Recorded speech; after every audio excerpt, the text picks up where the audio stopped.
All right, Phil. So houses are definitely older. They probably need more work, but I wonder how the returns actually compare. So we recently locked up a property, a detached home in Midtown Toronto for around $800,000. So it's very, very similar to how much a two-bedroom condo would sell these days. Can you walk us through how the returns would compare?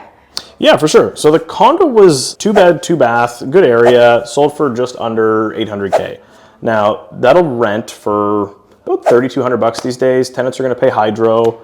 Not bad, not crazy, but not bad. But when you factor in the other expenses, the property taxes and your condo fees, which these days are climbing pretty significantly, add another 1,200 bucks to that, you're actually going to be negative in terms of cash flow, like pretty negative, maybe about 1,000 bucks. Yeah, and that is before repairs and potential vacancies too, right? That's right. The one positive, I guess, to the condo side of things that people do kind of lean on is, thankfully, the repairs are going to be on the lower side of things, just as far as like a building, you don't have much to maintain. So let's look at the house, right? Same purchase price, 800K.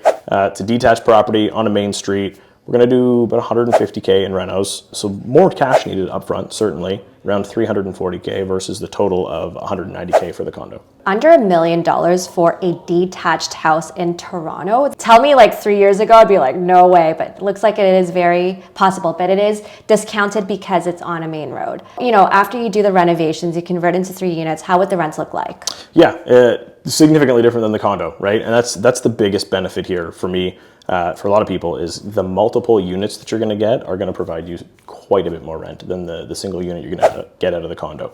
After renos, you're building it into a triplex. We're going to have a 2-bedroom on the top floor, a 1-bedroom on the main floor, and a 1-bedroom in the basement.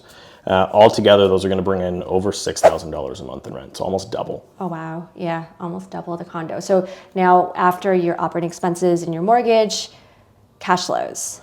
Yeah. Positive? Quite a bit positive.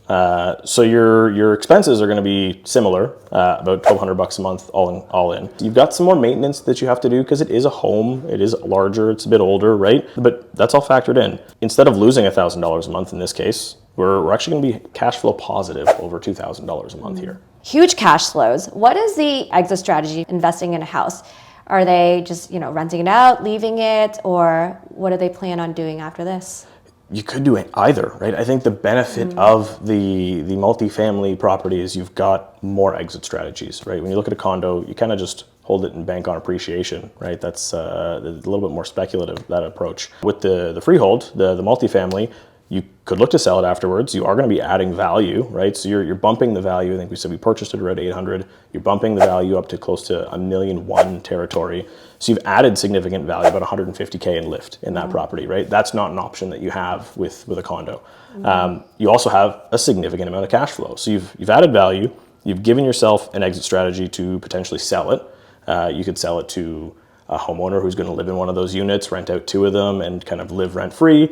You could sell it to a investor who is looking for something a little bit more turnkey, or you could more or less like do that same process to yourself. You could refinance it, pull out a lot of that equity. I think you're going to pull out 240K roughly of equity in that deal. So you're only leaving in 100K of equity, and you still own the strongly cash flowing detached property. Right? With the potential to build another house in the backyard too, potentially, right? We didn't even touch on that, right? Yeah. You have the opportunity to look at a garden suite or a laneway suite in these properties where again, another thing that doesn't exist on the condo space.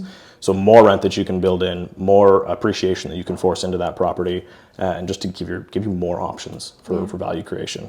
Pretty good. So we have better rents, more forced appreciation versus no forced appreciation. And how about just market appreciation? How do those two compare for a condo versus a house in Toronto? Yeah, from 2010 to 2020, condos did really well, right? A lot of pre-construction hype, a lot of low interest rates. Everybody's buying into that the number go up kind of approach to the speculative condo. And they still did, if you put enough down, they could cash flow. Since rates shot up in 22, condos have corrected. Houses, especially multiplexes, ones that do cash flow, can pay for themselves, have remained quite strong. There's certainly more end user demand, and there's less new supply fundamentally, which keeps the market strong. I would say we have land that's a very important component of the freehold purchase, right? Condos, again, you're tapped out. There's more condos that can still go up. You can buy a parking lot that gets changed into 1,000 condo units.